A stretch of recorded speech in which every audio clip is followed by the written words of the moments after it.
Hello. Today I'm going to show you how I set up my computer for teaching a WebEx webinar.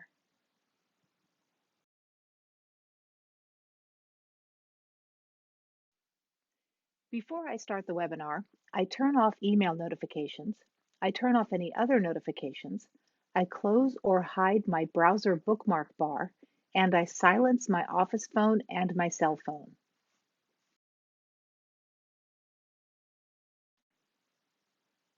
To turn off email notifications on the PC in Outlook, go to File,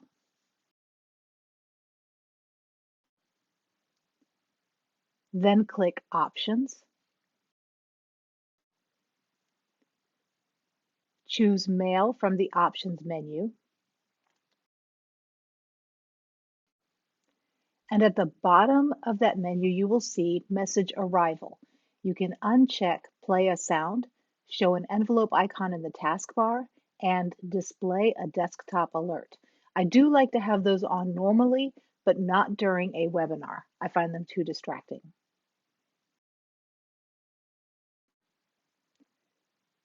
After you have unchecked those, hit OK and close the email program.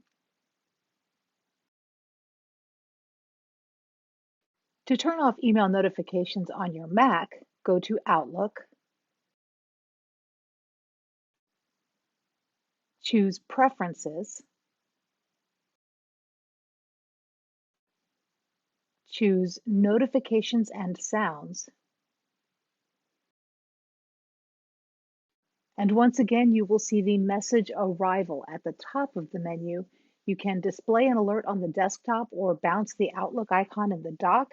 I uncheck both of those for webinars. After I turn off email notifications, I close the window and then close the email program.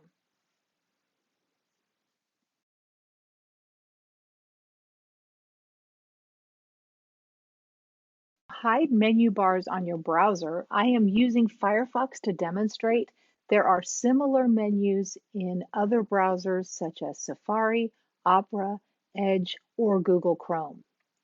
First, you go to the menu icon. In Firefox, you are looking for the option to customize.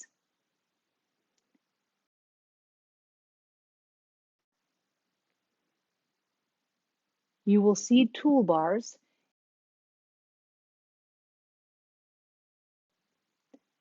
In this version of Firefox, toolbars is in a drop-down at the bottom of the menu screen.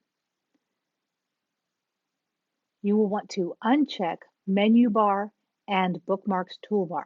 I find those bars to be very useful in my regular everyday work life, but for recording webinars, they add too much information to the scene and it's distracting.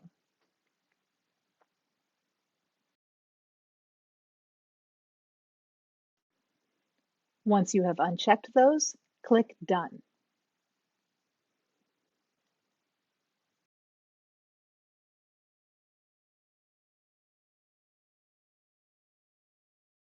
I like to start the webinar with a short introduction to what WebEx is. I also start with microphones muted and webcams off.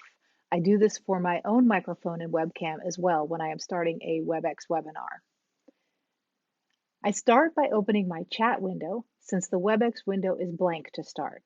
I choose which screen or program to show in the WebEx window. For the fake news webinar, I stay entirely in PowerPoint and I show screen captures. For teaching databases, I switch from PowerPoint to the window with the HCC library site open. I show students some of the features of the WebEx meeting platform. In this desktop view example, the attendee pane and chat pane are already open. This is where I tell students about how they can choose their audio settings and they can chat with the host. This is also where I make sure if they cannot hear me, they have the opportunity to let me know in the chat, because sometimes it's not clear that there should be audio. And of course, I point out where the chat icon is.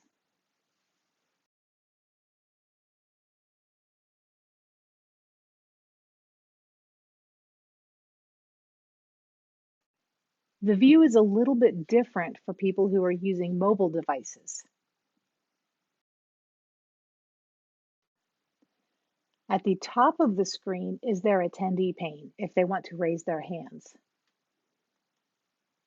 At the bottom of the screen is the option to mute or unmute their mic or their camera, or to leave the conference. This is the point where I explain to students that if they have technical difficulties, I might not be able to stop and help them. I try to help as much as possible, but sometimes it is difficult to see what someone is experiencing. I do make my slideshow and script available on my Learning Web page when I am done with the presentation. This is the point where I transition into content.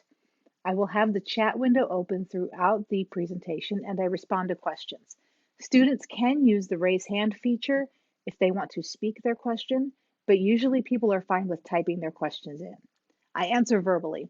If there are 4 or fewer people in the webinar, it is not too overwhelming to voice chat, as long as everybody is able to listen to voice chat.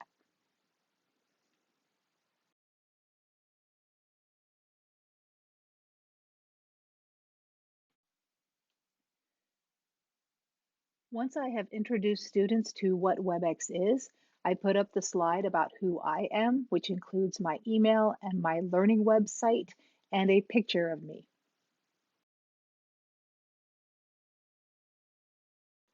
And I begin the content here. If you have any questions about setting up a class for WebEx, or if you would like to practice with WebEx, or you have other questions about just generally teaching online, you can contact me at my HCC email address or on my learning website. I would love to help you make the rest of the semester a good one. Thank you.